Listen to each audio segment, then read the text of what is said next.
Hello and welcome to INDTV News with Archana. A quick look at today's headlines. Governor Gary Brown signs 2 bills that affect the Sikh community in the state of California. Leaders of regional party protest over health scam in India's eastern state.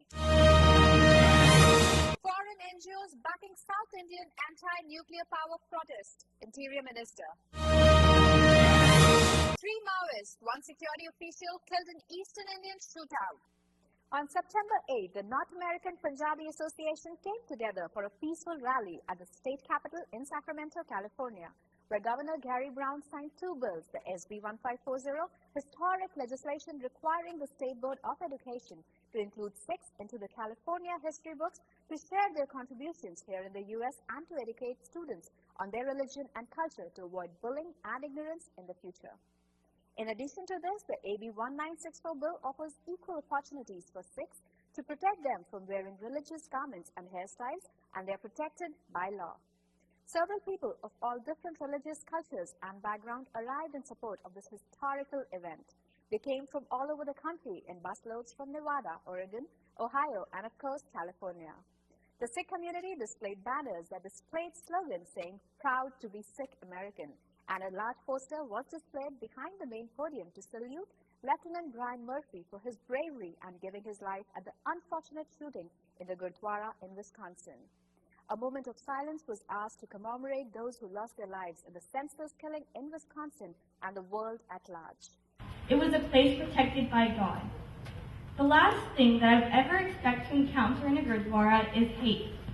I would also like to show the strength, the unity which it brings. Like has been said, united we rise and divided we fall. I appreciate you're going to sign tonight to make everybody happy.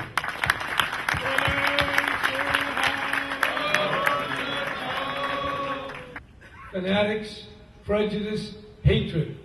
It's all over the world. It's not just here in Wisconsin. It's here in California. It's all over. That's part of human life. But we have to keep striving to overcome the hatred, the ignorance, and the prejudice. Several displayed their patriotic pride by wearing and waving their American flags to support and witness the community and reflect and bring awareness on the discrimination Sikhs have had to overcome at large. The peaceful rally continued with multiple speeches shared by community leaders to pay tributes to the victims along with their families and friends, reassurance that if we stand united and remain strong, we will live in a more peaceful and equal world. Leaders of regional Lok Janshakti Party protested in Patna city of India's eastern Bihar state on Monday over the sensational health scam that came to the fore regarding the removal of uterus of several thousand women in the past 7 years under the National Rural Health Mission. Doctors from government and private hospitals removed this organ from the women's bodies in order to gobble up insurance amount from each patient. According to media reports, as many as 500,000 women were trapped into this and had their uterus removed by greedy doctors. The LJP leaders protested outside the governor of Bihar's residence, Devananda Kumar, and criticized the provincial government for their inefficiency. Police officials frisked away protesters and pushed them into vehicles.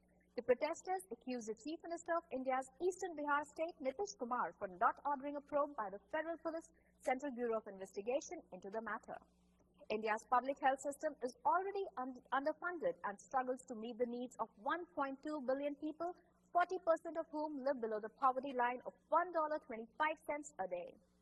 Medical treatment can be a luxury in a country where annual public spending on healthcare totals just $4.50. Public health facilities are often overcrowded and understaffed.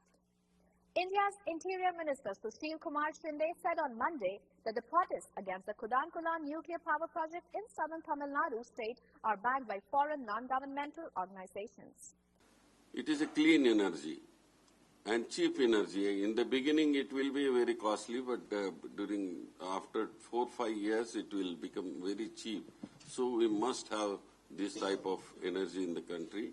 So we are careful on this issue. We are aware that some NGOs are very much interested in this. I do not want to name those countries, but we are aware of it. Shinde said in New Delhi that the government was positive on the benefits of nuclear power while declining the name of the countries whose NGOs were fueling the protests. Earlier in the day, thousands of people took to the streets against the KNPP. Demonstrators attempted to reach the nuclear plant in a bid to block fuel loading at the 1,000 workforce strong plant in Tamil Nadu's Tirunelveli district. Scuffles between the protesters and police broke out some half a kilometer from the plant site as police tried to prevent them from marching any further. Eyewitnesses said police fired tear gas shells to disperse the growing number of protesters and chase them into the neighboring sea waters.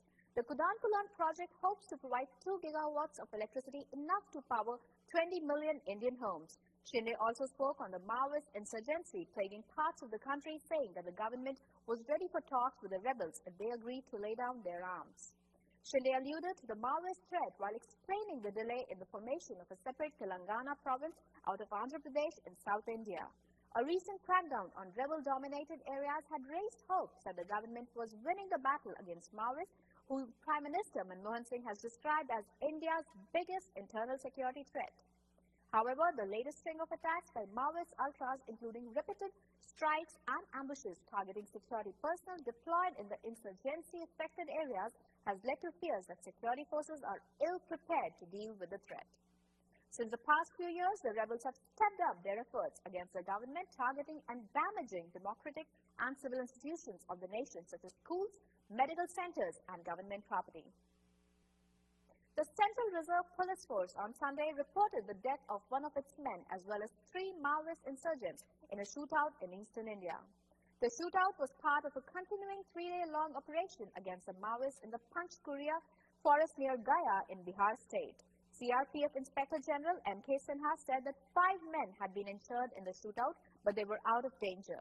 He said that in addition to the 3 rebels reported killed in the shootout, 3 others had been killed during a blast while they laying explosives against the police. A recent crackdown on rebel-dominated areas had raised hopes that the government was winning the battle against Maoists, whom Prime Minister Manmohan Singh has described as India's biggest internal security threat. However, the latest string of attacks by Maoist ultras, including repeated strikes and ambushes targeting security personnel deployed in the insurgency-affected areas, has led to fears that security forces are ill-prepared to deal with the threat. 3 दिन से operation चल रहा है, अभी आज भी चल रहा है, तो काफ़ी जगहों पर एनकाउंटर हुए हैं और हर तरह का हथियार जो वो यूज़ कर सकते तो वो किया है। हम लोगों ने भी अपने डिफेंस में काफ़ी किया है। तो हमारे तरफ से एक हमारे कांस्टेबल की मृत्यु हो गई है, मिस्टर चौधरी, और बाकी 5 आदमी घायल हैं, जिसमें 2 अभी यहाँ आए हैं, 3 पटना चले गए हैं और 5 ठीक हैं, आउट ऑफ डेंजर हैं। Since the past 4 years, the rebels have stepped up their efforts against the government, targeting and damaging democratic and civil institutions of the nation, such as schools, medical centers, and government property.